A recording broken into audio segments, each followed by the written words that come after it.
इस कहानी की शुरुआत होती है और हम एक कार को देख पाते हैं जिसमें डेरी और उसकी बहन ट्रिशा फ्लोरिडा से अपनी पढ़ाई पूरी करके अपने घर वापस आ रहे थे।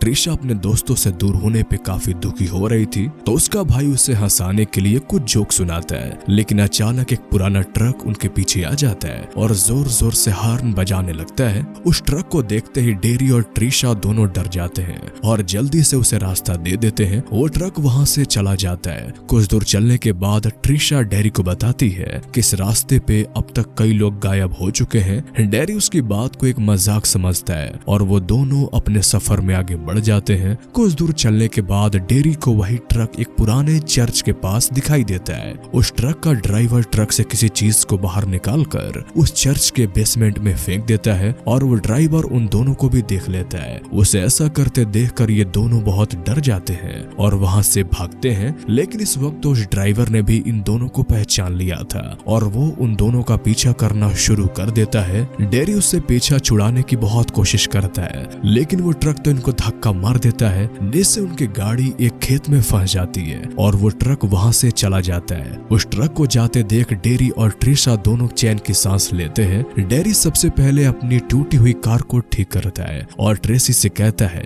कि उन्हें उस चर्च में जाकर देखना चाहिए कि उस ट्रक ड्राइवर ने वहां पर क्या छुपाया है। उसकी बातों से ट्रेसी बहुत गुस्सा करती है और उसे कहती है कि हमें मदद की जरूरत है, तुम खुद मौत के मुंह में जाना चाहते हो। लेकिन डेरी अपनी बहन को कन्विंस कर लेता है और वो दोनों वहां से चर्च की ओर निकल जाते हैं। उस जगह पर आने के बाद डेरी को एक बड़ा सा पाइप दिखता है जिसमें से किसी सड़े मांस की बदबू आ रही थी। डेरी उसके अंदर जाकर झांकता है, लेकिन बहुत अंधेरा होने की वजह से उसे कुछ भी दिखाई नहीं देता। ट्रेसी उसे बार बार यहाँ से जाने को बोलती है, लेकिन डेरी उससे कहता है शायद अंदर किसी को उसकी मदद की जरूरत हो। डेरी अंदर झांक कर देखने लगता है और तभी वहां पर एक चूहा आ जाता है जिससे डरकर डेरी होल में गिर जाता है और अंदर आकर वो देखता है कि उस ट्रक ड्राइवर ने एक इंसान को बंदी बनाकर यहाँ पर मरने के लिए छोड़ दिया था। डेरी डरते हुए उसके कपड़े को हटाता है और उसमें एक जख्मी इंसान दिखाई देता है। डेरी देखता है कि उस ट्रक ड्राइवर ने उसकी बॉडी पार्ट्स को भी निकाल लिया था। वो इंसान डेरी के सामने अपने दम तोड़ देता है। डेरी अपनी बहन से किसी तरह मदद लाने को बोलता है और खुद उस बेसमेंट से बाहर आने का रास्ता ढूंढने लगता है। डेरी जब उस चर्च की रूफ को देखता है तो उसमें कई इंसान के टुकड़े दिखते हैं जिनको उस किलर ने आपस में सिल दिया था। इस भयानक मंजर को देखकर डेरी बहुत घबरा जाता है। दूसरी तरफ हमें दिखाया जाता है कि ट्रिशा वहां पर मदद का इंतजार कर रही थी, लेकिन तभी उसे दूर से एक ट्रक दिखाई देता है। ट्रिशा उस ट्रक को देखकर बहुत घबरा जाती है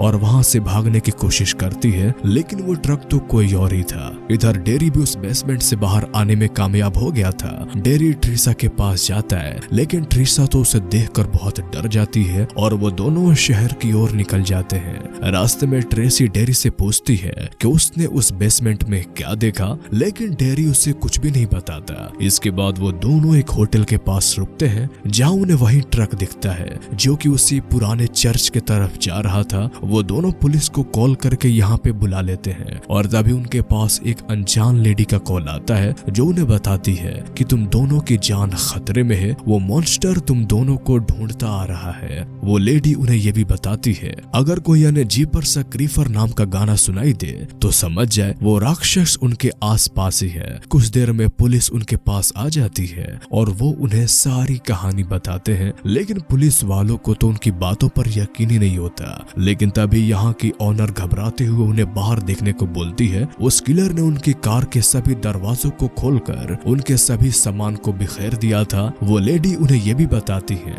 कि वो किलर के कपड़ों को भी सूंघ रहा था। ये सब कुछ देखने के बाद पुलिस को भी उनकी बातों पर यकीन होने लगा था और वो उन दोनों के साथ दो पुलिस वालों को भेजते हैं। इधर डेरी की कार में वही गाना बजने लगता है और वो क्रीपर उन पर हमला कर देता है। वो कार की छत को फाड़ता हुआ एक ऑफिसर की गर्दन को काट देता है। वो दोनों डरते हुए कार को रोक देते हैं। ट्रेसी डरती हुई पुलिस की ओर बढ़ती है, लेकिन वो देखती है कि उस क्रीपर ने उन सभी को मार दिया है। वो क्रीपर उस पुलिस वाले के सिर को बाहर निकालता है और उससे खाने लगता है। उसे देखकर वो दोनों बहुत डर जाते हैं और वहां से भागते हैं। वो क्रीपर उन सभी पुलिस वाले के लाश को अपने ट्रक में रखने लगता है। इधर दोनों एक बूढ़ी औरत के पास पहुंचते हैं और उससे मदद मांगते हैं, लेकिन अब तक वो क्रीपर क्रीपर भी यहाँ पे आ जाता है। वो बूढ़ी औरत अपने शॉर्ट गन से उस क्रीपर पे हमला करती है, लेकिन वो क्रीपर तो उसे भी मार देता है। उस क्रीपर का भयानक रूप देखकर वो दोनों वहाँ से भागते हैं, लेकिन वो क्रीपर उनके रास्ते में आ जाता है तो ट्रेसी उसे अपने कार से उड़ा देती है, लेकिन फिर भी उसे कुछ नहीं होता तो ट्रेसी बार बार उसे अपने कार से कुचलने लगती है। इधर हम यह देख पाते हैं कि उस क्रीपर की बॉडी से उसके पंख भी बाहर आ रहे थे, लेकिन वो उनसे उड़ नहीं पाता। कुछ देर बाद क्रीपर की बॉडी शांत हो जाती है। दोनों को लगता है कि उन्होंने क्रीपर को मार दिया, लेकिन ऐसा सोचना तो उनकी सबसे बड़ी भूल थी। वो लोग उसे छोड़कर वहाँ से सीधे पुलिस स्टेशन आ जाते हैं और अपने पेरेंट्स को सारी बातें बताते हैं। डेरी वहाँ पर बहुत सारे लापता लोगों का तस्वीर देखता है जिनको अब तक क्रीपर ने मार दिया था। कुछ देर बाद वही अनजान लेडी उनके पास आती है और उन्हें बताती है कि क्रीपर डर की महक से अट्रैक्ट होता है। वो लेडी उन्हें बताती है कि वो क्रीपर हर 23 साल बाद जगता है और 23 दिनों तक इंसानों का शिकार करता है। वो उन दोनों को ये भी बताती है कि उन दोनों में से एक इंसान मरने वाला है, लेकिन पुलिस वाले तो उसे एक पागल समझते थे।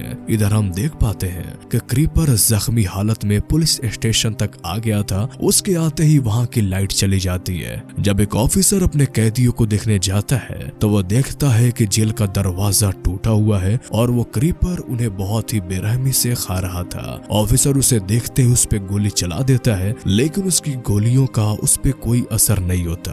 गोलियों की आवाज सुनकर बाकी पुलिस वाले उसकी तरफ भागते हैं, लेकिन वो क्रीपर तो बड़े ही चालाकी से एक एक करके सभी को मार देता है। ये तीनों छुपने की कोशिश करते हैं, लेकिन क्रीपर तो इनके डर को सूंघता हुआ उन्हें ढूंढ लेता है। वो सबसे पहले उस लेडी को पकड़ता है, लेकिन उसे सूंघने के बाद उसे छोड़ देता है। उसके बाद वो क्रीपर ट्रिशा और डेरी को पकड़ता है। वो दोनों को सूंघने के बाद ट्रिशा को भी फेंक देता है। इसका मतलब ये था कि क्रीपर का अगला शिकार डेरी है। ट्रिशा क्रीपर से अपने भाई का सौदा करती है कि वो उसके बदले उसके भाई को छोड़ दे, लेकिन क्रीपर तो खिड़की को तोड़ते हुए आसमान में उड़ जाता है। ट्रेसी क्रीपर का पीछा करने की कोशिश करती है, लेकिन इसका कोई फायदा नहीं होता। इसके बाद सुबह हो जाती है और ट्रेसी के पेरेंट्स उसे लेने आ जाते हैं। वो लेडी भी दुखी मन से अपने घर वापस लौट जाती है। इसके बाद हम एक फैक्ट्री को देख पाते हैं जहाँ क्रीपर ने डेरी को मार दिया था और उसकी दोनों आंखों को खा लिया था। इसका मतलब ये था कि अब डेरी की आंखें क्रीपर की आंखों में बदल गई थी और इसी सैड मोमेंट के साथ